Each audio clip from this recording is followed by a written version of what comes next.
Okay, everybody. Now we're going to have the pleasure to have with us Rasik from Arcadia, sponsoring our event, our Ethereum Block Summit. Rasik, thank you. Man, the bar was set high with that previous presentation. Cool. So today I'm going to be presenting around building a sustainable Web3 stack. What that actually means is like not going broke while trying to build DeFi protocols and build stuff in the space. Okay. Sorry. Yeah, some background on myself. I'm with Arcadia. We're a software security company in the crypto space. We primarily focus on economic modeling and product development on the security side. And here's my contact information. Please send me all your crypto scams. Yeah.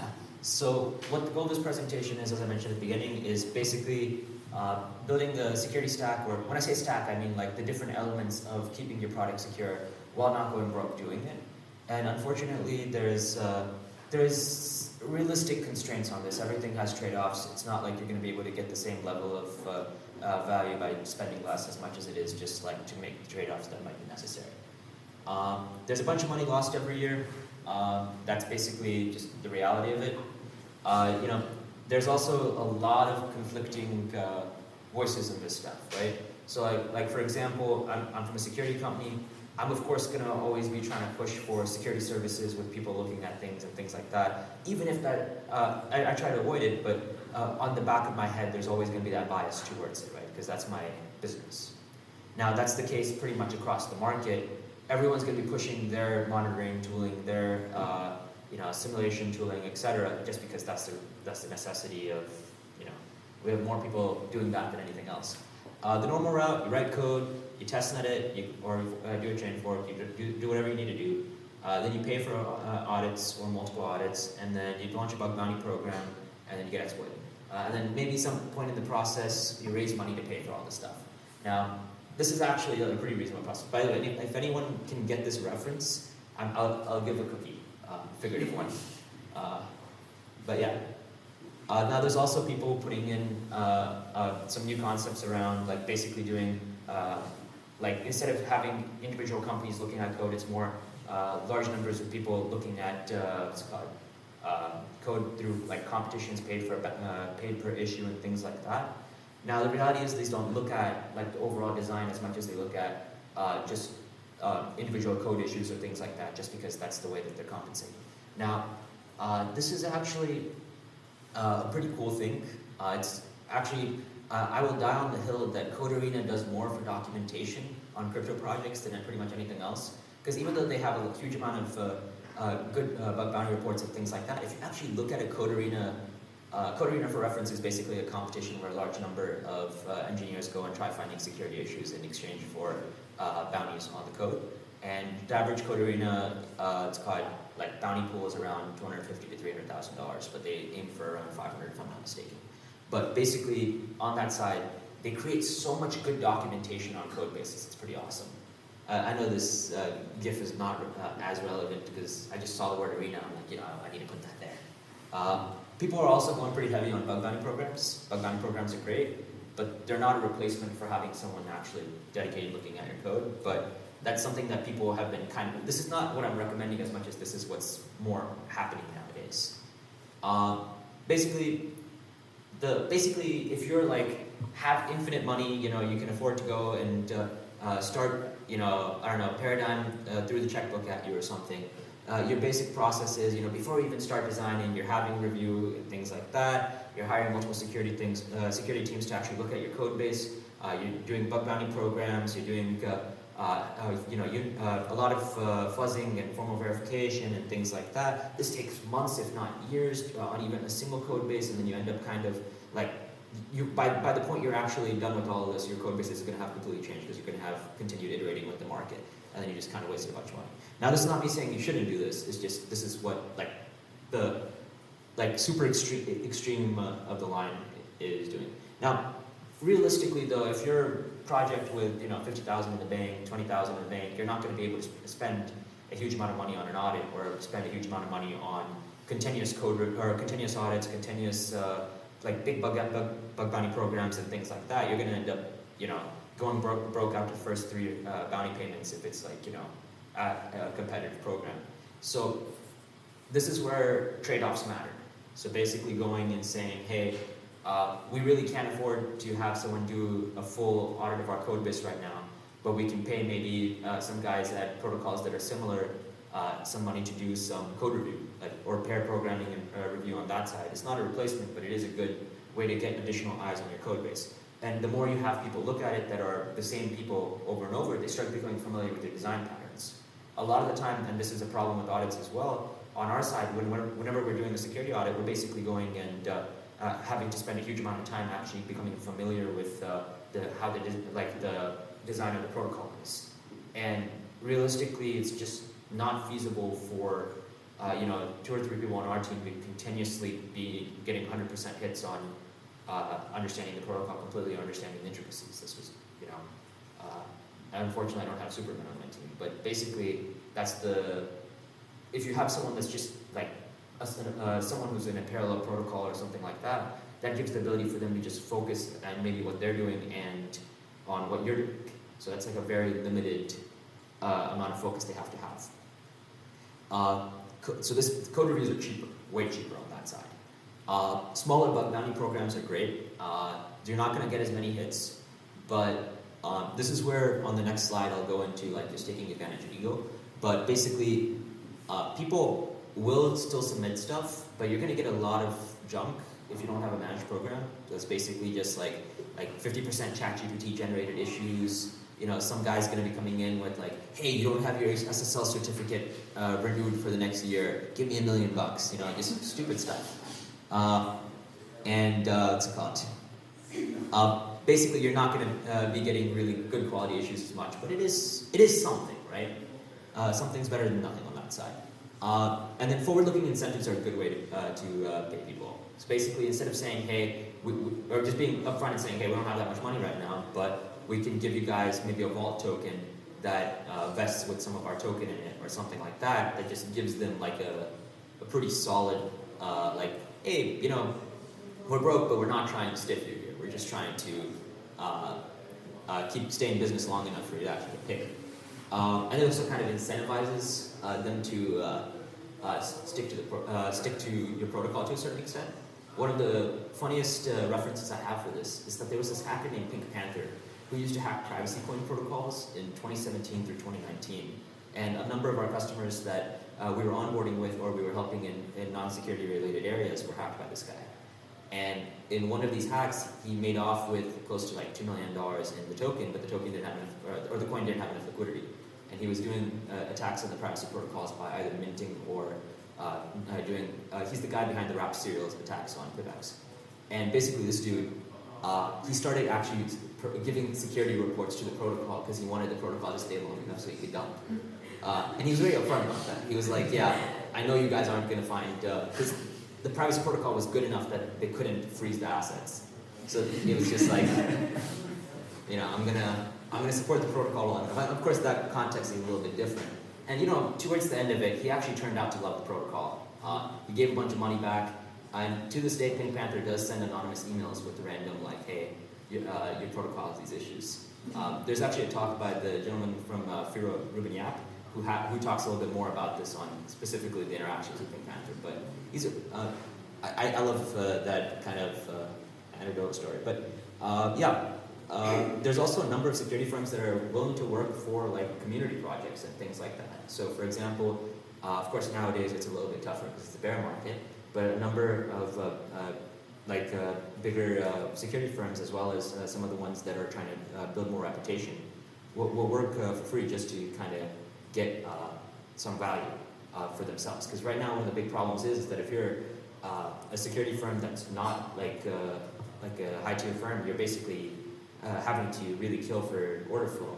And sometimes it makes sense to do 1 or 2 engagements for free to get the third one paid because it's just on your cost side, you're breaking even.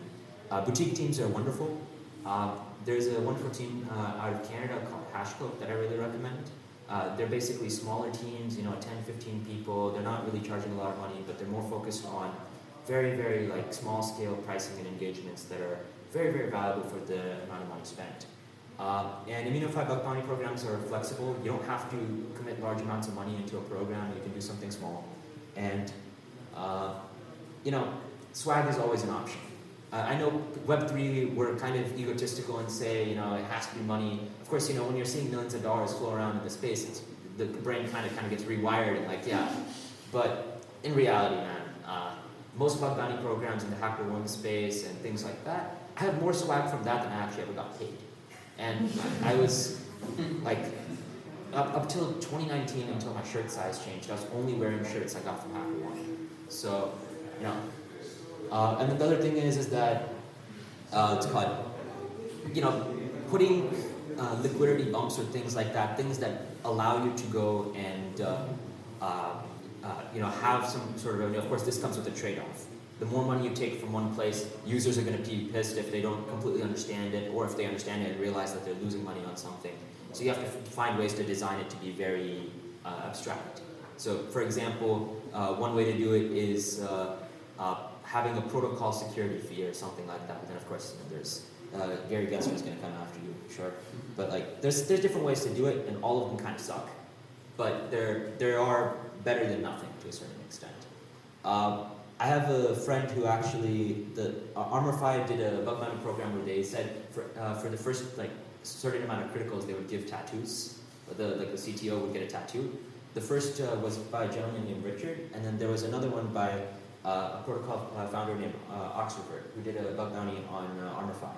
And if you do go to the logical extreme and say that your founder is going to get a tattoo if there's a critical found, make sure your protocol is secure first. Maybe pay for those audits just a little bit. Also, make sure there's restrictions on what the tattoo can be. The guy at Armor5 almost had a Pepe on his arm. But yeah, it's with that kind of stuff, you can be pretty unique. You can go and you can do some pretty fun stuff. Now, the other thing is that people care about reputation quite a bit, right? The amount of people that actually get to brag about the bug bounties they find is so low. For example, Arcadia did a critical vulnerability report in 2021, and our NDA expired 2 months ago, and by now it's stale news. No one really cares about it. It was very impressive back when it happened, but now it's very we found a protocol security bug that was an infinite mint on a layer 1. But basically, people want to be having timely recognition on this kind of stuff, and it's you'll be surprised what people will do for Twitter Cloud. So, having a very hey, we had XYZ help us with this, or things like that. A lot of these solo auditors and people like that are just may not be the highest quality in the space because there's just so many of them. It just there's not a lot of filtration. But then they do want the recognition and things like that. But it's a good way to get some value. Now, of course, for some of the people in the room who I'm sure have launch protocols, I'm sure y'all are thinking, wow, this guy's giving a lot of useless advice because it's, I've tried going to the auditing firms, I've tried going and doing cheaper bug bounty programs, or, people aren't as friendly with this kind of stuff. It's a lot of it's weird, but crypto kind of makes these little bubbles where sometimes things are super, super professional, sometimes it's super friendly on the security side and things like that. And then we kind of stick to those bubbles for an extended period of time. So I kind of was in the super friendly space for a little bit, and then I recently realized that, oh wow, there's a very buzzkilly space as well. And just look around a bit. There's a lot of different areas.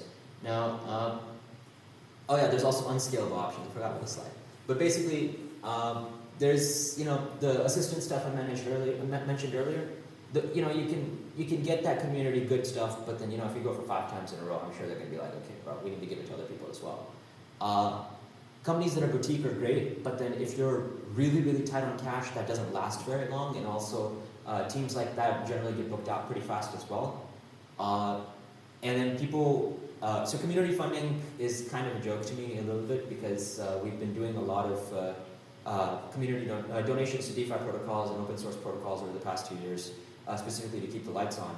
And we started realizing we were the only people donating a lot of the time. And I've seen these guys, protocols we've worked with, just friggin' hunt for community good products. Like, for example, the libraries that are used by the majority of privacy protocols in the space, not like Ethereum privacy, but like chain level privacy, like Monero, Firo, and things like that. a lot of those libraries are maintained by random dudes in like random Eastern European countries just like freaking trying to survive. And they get maybe like $5,000 in community funding over like 2 years. And it's like, if you're maintaining like a core, like you'd think that maybe like some of the people that would be using the privacy tech would be donating or something like that, but no. But there are some areas with like Gitcoin and things like that where you can get some quantitative matching and things like that, but you know, I know I said that wrong, but basically on that side, it's not sustainable. And then a lot of people are trying to push, oh, you don't need to do as much security work. What you can do is you can pay us X amount of money and we'll put a proxy in front of your protocol, and you know, we'll simulate every transaction you send over. Don't do this. Please don't do this. If nothing else from this talk, don't do that. It's unproven. It also kind of hurts decentralization, because how they generally do it is they have an API endpoint. That's the only API endpoint that's allowed to handle transactions for transactions to your protocol. You're basically making a centralized product at that point, and you know, might as well just go back to Web2. I know that's a controversial thing, but if I see one more live monitoring protocol email me, I'm gonna throw the computer through a window or something.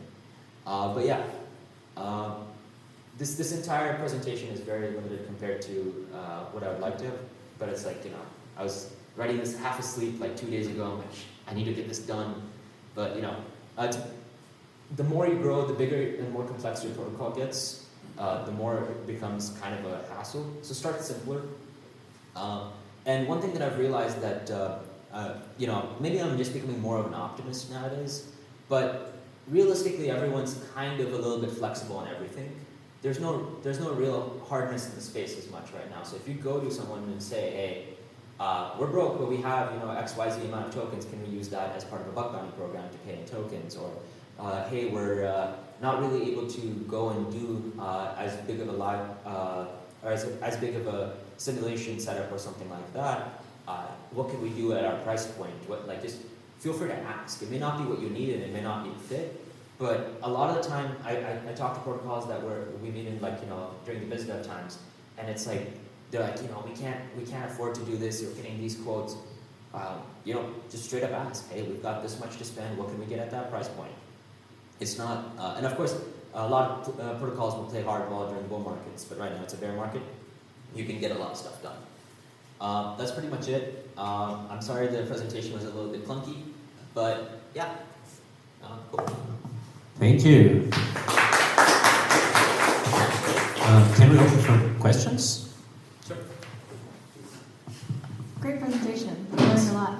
So I'm curious, you kind of alluded to this a little bit, but if you're a well-known firm like Certic or, you know, Hacken, obviously you're going to get a lot of customers, and it's a little bit of a self-fulfilling prophecy. When more customers you get, the bigger your brand gets, and so as a boutique firm or maybe like somebody just starting out, it's very difficult. But on the other side, as a project, if you are trying to look for a security firm, you don't have that much money or you don't want to spend that much money, what are the things that you're looking for to decide whether or not a new firm is actually going to be good? Because obviously it's a pretty critical thing that you want to consider, so you don't want to cheap out necessarily, but I'm sure that there's a lot of small firms that are getting missed because people don't know how to assess. So I have a very practical answer to that.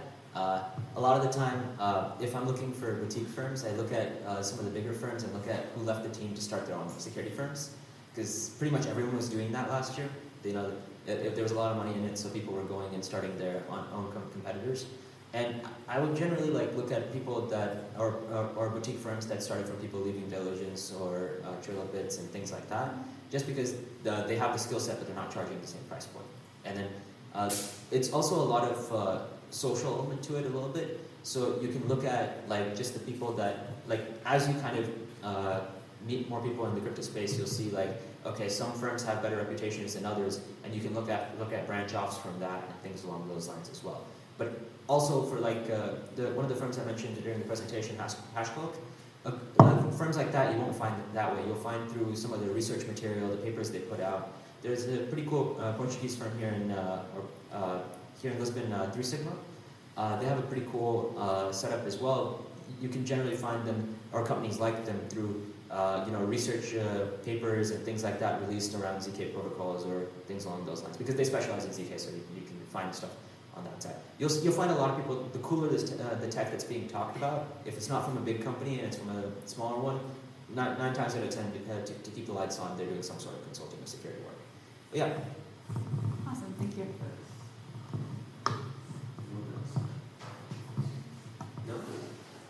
Okay, thank you.